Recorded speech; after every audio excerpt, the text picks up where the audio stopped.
Coliseu ou Teatro Flaviano? Pois é, o nome original do Coliseu, na verdade, era Anfiteatro Flaviano, e ele foi construído no reinado da Trindade Flaviana. E esse nome, Coliseu, como a gente conhece hoje, ele só passou a ser difundido a partir do século VIII, porque aqui perto, entre o Coliseu e onde eu estou agora, tinha um colosso de Nero, que era um colosso grande de Nero, então por isso ele ficou constituído como Coliseu. E infelizmente ela foi destruída e atualmente nós conseguimos ver apenas a sua base. Ele começou a ser construído por volta de 70 a 99 depois de Cristo, na era Flaviana. Só que ele foi inaugurado pelo imperador Tito, ainda em obras, a princípio. E aqui cabiam 50 mil pessoas e depois ele foi ampliado mais ainda e ele passou a caber 90 mil pessoas. E ele foi inaugurado por Domiciano por volta de 81 a 96 depois de Cristo. Aqui eu vou mostrar para vocês a outra arquibancada que foi feita para poder caber mais pessoas. Então ele foi inaugurado ainda em obras.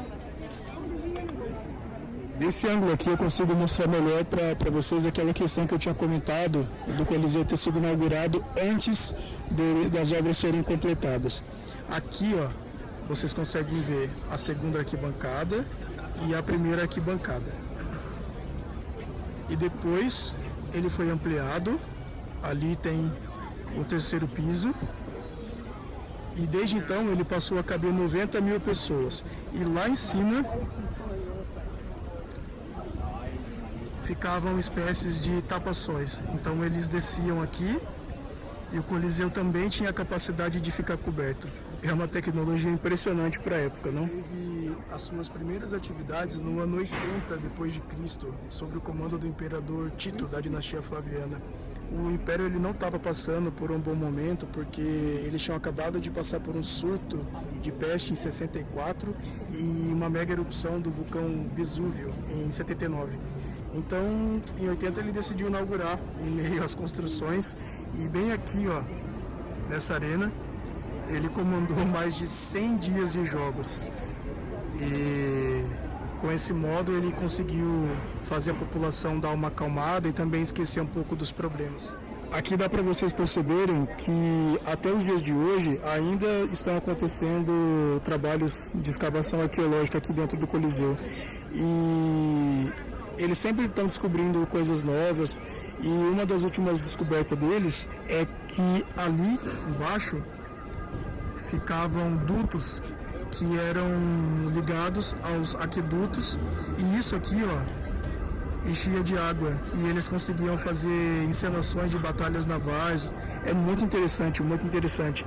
Você vê que para aquela época, quase 2000 anos, a tecnologia que eles tinham, né?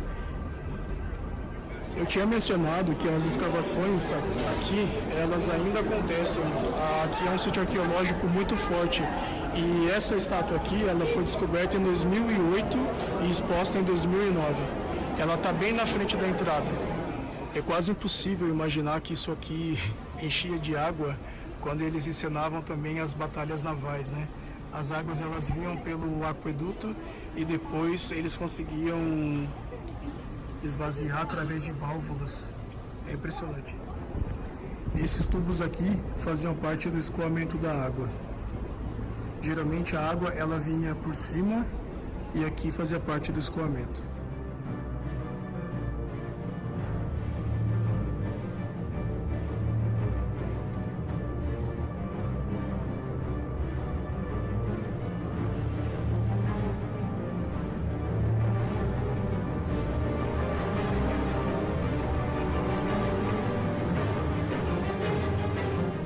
Então, aqui nessa região ficavam alojados os gladiadores, os animais e também os artefatos que eles utilizavam durante as batalhas aqui no Coliseu.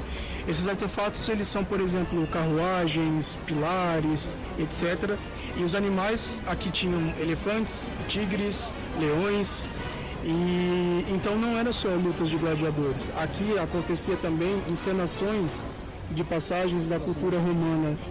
E também encenações de guerras que os romanos venceram, passagens, e isso tudo fazia e servia para aumentar também o sentimento de pertencimento à nação, As pessoas, quando elas estavam dentro do Coliseu, elas se sentiam mais, digamos que, romanas. É um artefato que eles utilizavam a favor da política em geral, né? E também, somado a isso, nós temos que vários cristãos eram colocados na arena e, por exemplo, eles tinham que correr dos leões e geralmente eles acabavam mortos. Principalmente durante o período do imperador Nero. Nero ele foi um crítico ferrenho do cristianismo e ele perseguia vários cristãos e matava.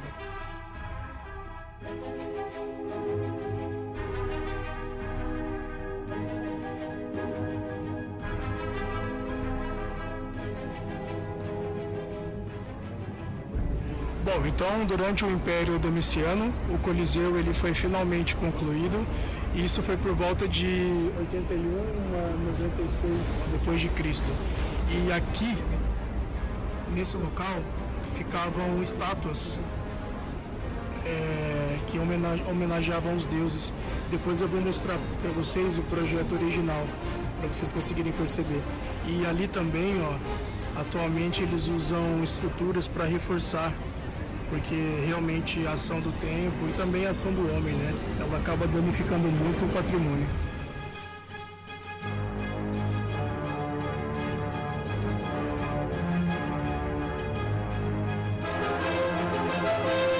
E outra das principais proezas dessa incrível civilização é a utilização dos arcos na escultura.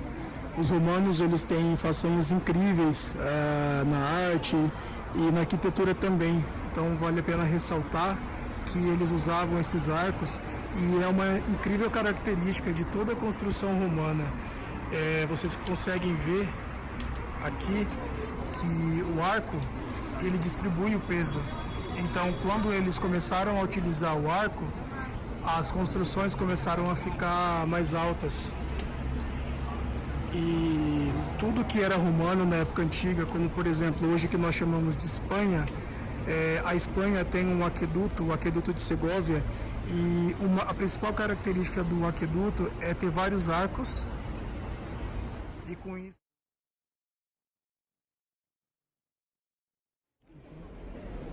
ali tem um artefato bem preservado da época do auge do Coliseu, e ali vocês podem ver um artefato da cultura cristã. Acho que o maior exemplo deles, que é a cruz. Após a queda do Império Romano, o Coliseu ele passou a ser utilizado pela Igreja Católica em cerimônias e também até celebração de missas por papas. O Império Romano ele se tornou muito rico e cosmopolita na época do seu auge, com todas as conquistas e tal. E diferentes pessoas vieram para cá de diferentes lugares do Império. Só que isso provocou uma crise aqui, porque as pessoas não tinham comida, não tinham trabalho, e os trabalhos que eles arrumavam geralmente eram trabalhos que eles trabalhavam muito e ganhavam pouco. Então, para apaziguar um pouco a situação, os imperadores começaram a desenvolver uma nova política. Aqui dentro, uma política mais paliativa, aqui dentro eles começavam a distribuir cereais. Essa aqui é uma representação de como que o Coliseu era no seu modelo original. Aqui embaixo vocês podem ver a entrada. Aqui em cima são as estátuas pagãs que eu havia comentado. Ele era rodeado por estátuas em homenagem a deuses gregos e também personalidades. E aqui em cima eles tinham uma espécie de cobertura. Aqui ficavam vários tecidos que eles conseguiam cobrir o Coliseu inteiro em sol ou chuva. Isso é muito interessante. Era inteiro revestido por mármore branco. Aqui vocês conseguem perceber bem. E por sinal é muito escorregadio. Aqui o mármore branco. E aqui já é o cimento e os tijolos. Então, para vocês verem como que ele deveria ser muito bonito, né?